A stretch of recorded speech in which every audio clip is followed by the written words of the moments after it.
Good evening, this is DC Anti-English News Edition, and you're watching with me, Nguyen Kim Kong Sai. First, the headlines. CM Biren Singh leaves for Delhi amid no confidence motion speculation. Nagaland's war on drugs. Drugs worth rupees 118 plus crore seized. News in detail. In a double whammy for Chief Minister Biren Singh, but the Congress and MLAs from his own party have decided to move a no-confidence motion in the State Assembly starting February 10. This development revealed by some BJP MLAs came after BJP's Northeast in charge Sambit Patra met Chief Minister Biren Singh, Rural Development Minister Yumnam Kemchand and MLA TAs Radeswan separately today. Samomba Union Home Minister Amit Shah and Biren Singh have flown to Delhi today. After his arrival, the Chief Minister met Sambit Patra. Later in the day, 7 MLAs and ministers followed him to Delhi on a charter flight from Imphal. Governor Ajay Kumar Bhala is also in Delhi. He flew to Delhi yesterday. Sambit first met with Chief Minister Biren Singh and later in the evening met with Yumnam Kemchand and then TAs Radeswan. During the meeting, Sambit Patra, on behalf of Union Home Minister Amit Shah, tried to convince Yumnam Kemchand and TAs Radeswan to remain calm until the end of February session, saying the centre has taken a decision to change leadership afterward. Both Y. Kemchand and TAs Radeswan, however, refused to wait for the budget sessions and demanded immediate change in the government and removal of the Chief Minister, and the meetings ended inconclusive, revealed some MLAs. With the meetings failing to reach an understanding, the Union Home Minister has refused to meet both parties, including the Chief Minister, the MLAs further revealed. Y. Kemchand and TAs Radeswan will return to Imphal tomorrow.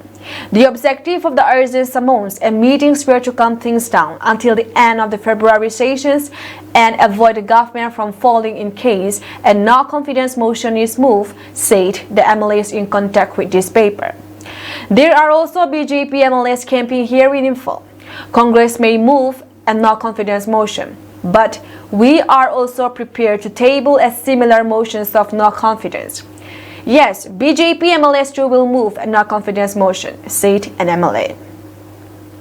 Meanwhile, the 7 who left Imphal for Delhi on a charter flight included Power Minister T.H. Biswajit, Works Minister Govindas Konthojam, PHE Minister L. Susindro, Lamlai AC MLA K.S. Ibomcha, Patsoy MLA Shapam Kunjakeswar, Langthabol MLA Karamshyam, and Kumbi MLA Sansham Premchandra.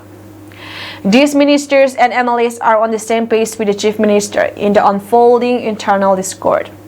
Interestingly, the 7 MLAs and ministers and Chief Minister Biren Singh may visit Kumbh Mela at Prayagraj, claim some MLAs. The state is facing a violent conflict and the government is in a deep crisis.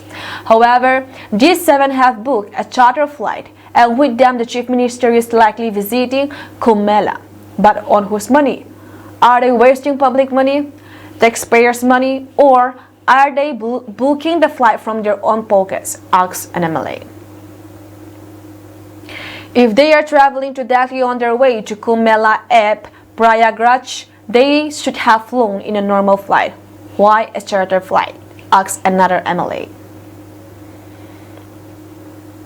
The Nagaland police seized drugs and other narcotic substances worth over rupees 118 crore in 2024. This is a huge seizure for a small state like Nagaland.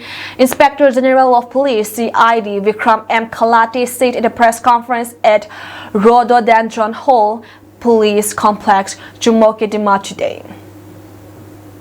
Giving details of these seizures, he underscored that the Nagaland police are taking many steps to contain the menace of narcotic drugs and related crime in the state. An official statement from the Nagaland Police Headquarters PHQ reflected the magnitude of the seizure.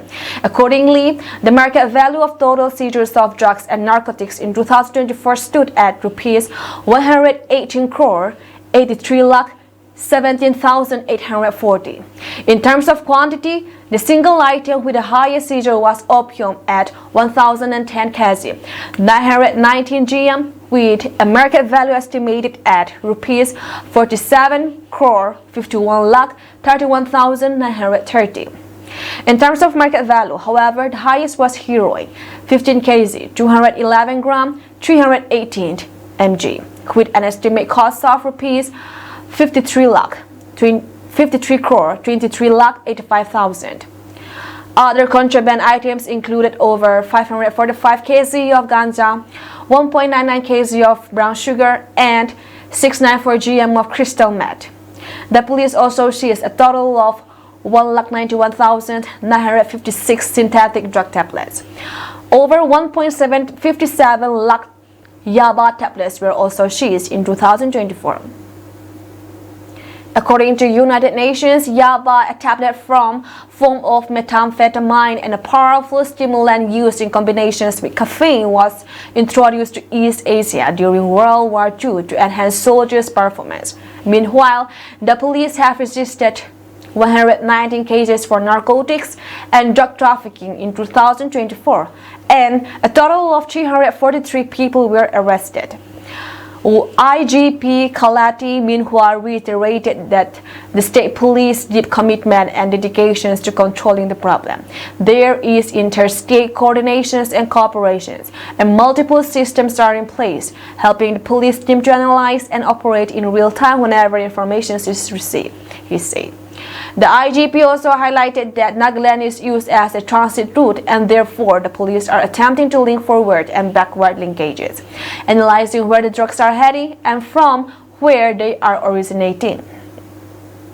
Highlighting the challenges, the IGP noted that drugs flow from Myanmar, transiting through Manipur to Nagaland, which serve as a distribution point for destinations beyond the state.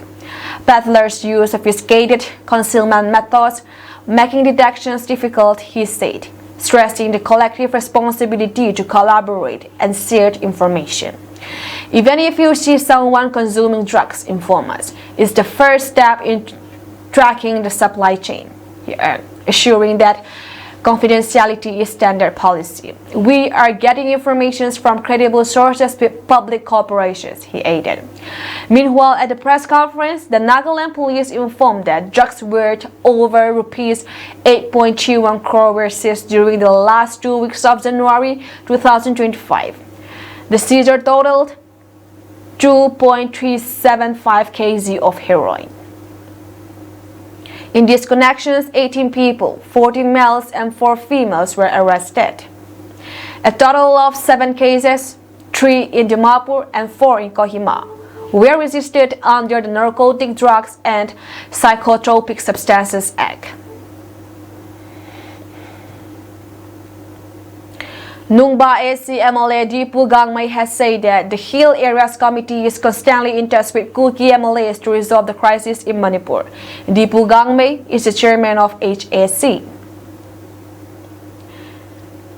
Speaking as the chief guest while attending the inauguration ceremony of an open gym cum public park at Thiam Lay Sang Kong Kwai Lay Rock in Wangoi today, Dipu Gangmei said that the warring groups need to let go of past grievances and forgive one another to end the conflict. To amid the query, the MLA said that the HAC has been working to work out a solution to the crisis by letting the parties in conflict communicate and clear their misunderstandings. The MLA said that he is hopeful the crisis will be resolved soon. Dipu Gangmei reiterated that they are constantly in touch with the Kuki MLAs who are members of the HSC, saying that the situation in Manipur has improved. He added that collective effort of all elected representatives is needed to let Manipur heal. Dipu Gangmei meanwhile said that he was happy to see people of different communities living harmoniously in Wangoi. He said that the ongoing crisis in Manipur may not have taken place if there was understanding among the people, saying that Manipur has been facing the problems of poppy plantations, large-scale deforestation, and illicit drug businesses. He said that all these problems have to be resolved for the Manipur society to develop.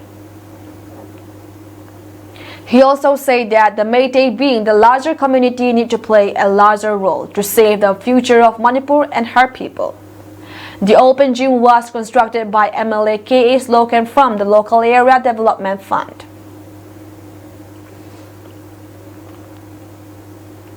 The Meetei Tribe Union has urged all legislators in Manipur to take up a discussion on the long-pending issue pertaining to the inclusions of the Meetei community in the scheduled tribe ST listed in the upcoming Manipur Legislative Assembly sessions, which will commence from February 10. In the press note, the MMTU also argued that the House should adopt a resolution on the issue regarding the ST status demand.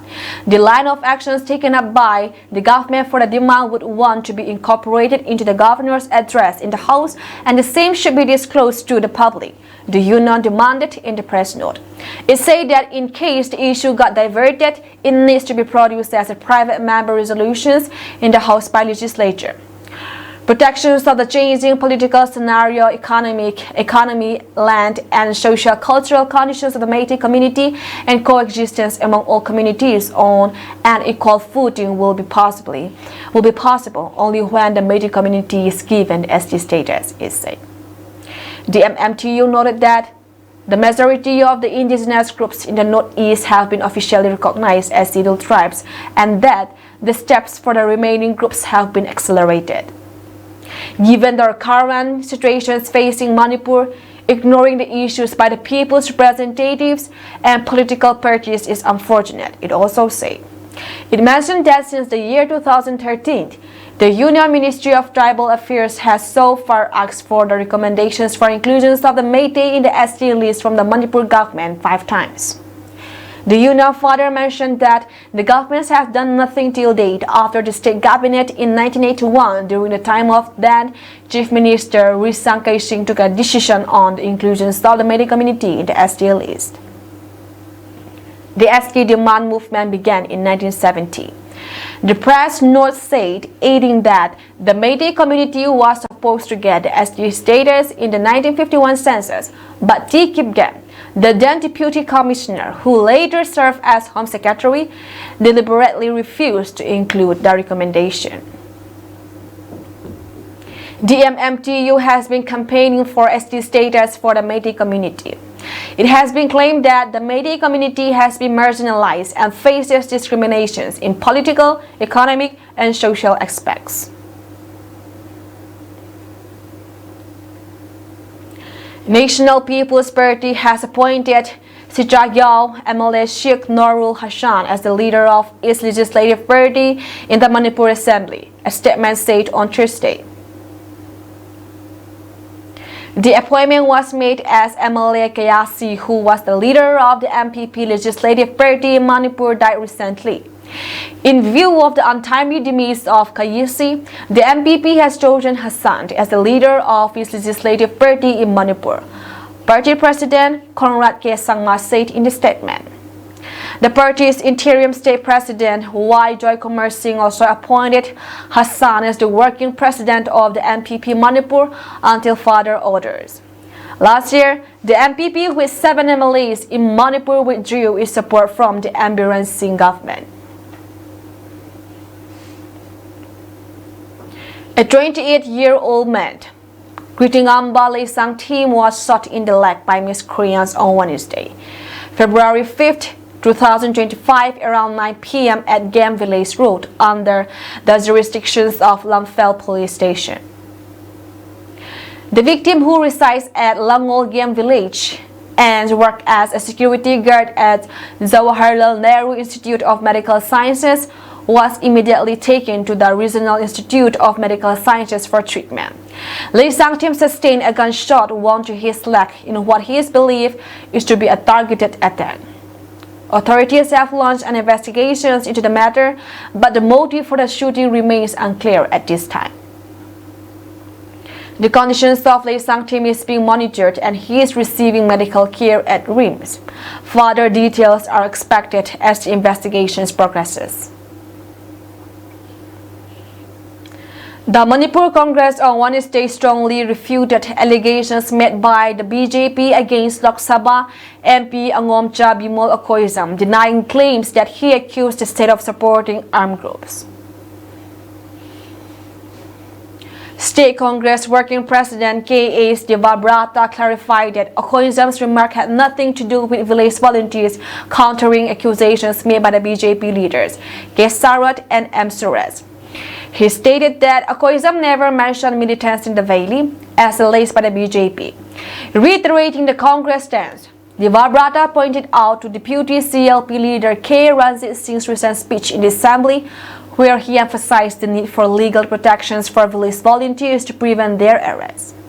Singh had called for a law granting amnesty to these volunteers. Meanwhile, a group of women inmates from a relief camp visited Okoizam's residence in Imphal West District, seeking clarifications on his remarks. El Tassana, one of the visitors, criticized both the BJP and Congress for politicizing the village volunteers issued and urged them to focus on larger concerns. The controversy erupted following BJP spokesperson M. Suresh's remarks, where he accused Okoizam of being an enemy of the village volunteers and suggested that his statement could lead to the imposition of armed forces of SPA in Manipur. Suresh also questions why Okoizam did not address the death of 3 women and children in Ziribam last November, implying that he should take responsibility if AFSPA is imposed in the state. A combined team of Manipur police commandos and Central Security Forces unearthed 2 underground hideouts in southern Kakching district and recovered caches of arms, explosives, including mortar shells on Thursday morning. Based on intelligence inputs from various sources, the joint team consisting of Kakching District Police Commandos, Mahar Regiment, Border Security Forces, and Assam Rifles conducted the operations from 5 a.m. on Thursday. The operations launched at the hill ranges of Wango Mamaiching and Mangaiching busted 2 hideouts used by the suspected insurgents. The operations ended at around 8 a.m. Though no arrest has been made in the twin operations, a cache of arms and explosives were recovered. The recovered articles included 1 single-barrel rifle, 1 self-loading rifle with a magazine, a high-explosive hand grenade, 2 mortar shells, and 2 improvised explosive devices weighing 600 grams each. The seized items have been handed over to the concerned police stations for further legal formalities. The police say that a case has been registered in this issue. Amy finance si makhwada sum ke kholna ahin apha sunghi lasom ni sungba wa hi lasom ni zo ting le 8% atunga ni klado the hi asum sal hi a hi le sanga le sang som ne dei zo so ni ke koi the wa hi thlasagi le thlasom li zo le mi za khal ilona mu theiding a hi loan mu theiding ho chu a hi le medical loan, business loan, educational loan, vehicle loan, agricultural loan, chale housing loan ho a hi loan hi kum ni sung hi din 0.7% bo hiding a hi iham tia bang si pia thinaman na tu kha zong le Amy finance in le se do chunga to 3% na pi tha ding a hi tuwa na sumne chu tu nya na za cha pe pe le ma huai pi na za ding ham na sumne pe pe nin na hi nei lo ni khu na hol thelo ni khuwa ding in ki khol loizin Amy Finance, Head Office, Chingkontang.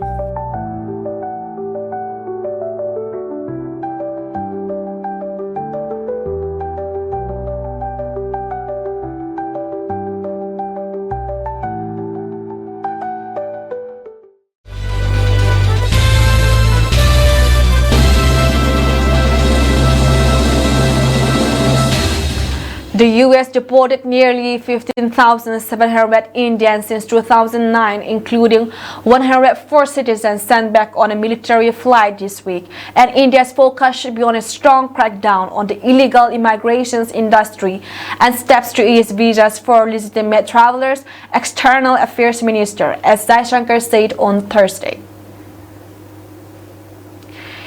Making a statement in Rajya Sabha in the wake of the latest deportations flight following U.S. President Donald Trump's crackdown on illegal immigrations, Jaishankar addressed concerns about the deportees being sent back in handcuffs and shackles by saying that the use of restraints has been part of the standard operating procedures of the U.S. Immigration and Customs Enforcement (ICE) authorities since 2012. We are, of course, engaging with the U.S. government to ensure that the returning deportees are not mistreated in any manner during the flight, he said. A C-17 heavy transport aircraft of the U.S. military carrying 104 illegal migrants from India landed in Unrest on Wednesday. Among the deportees were women and children. People on the flight told the media that they were handcuffed and shackled throughout the journey, lasting close to 40 hours. Jaishankar said it is the obligations of all countries to take back nationals found illegally living abroad after and ambiguous verifications of their nationality.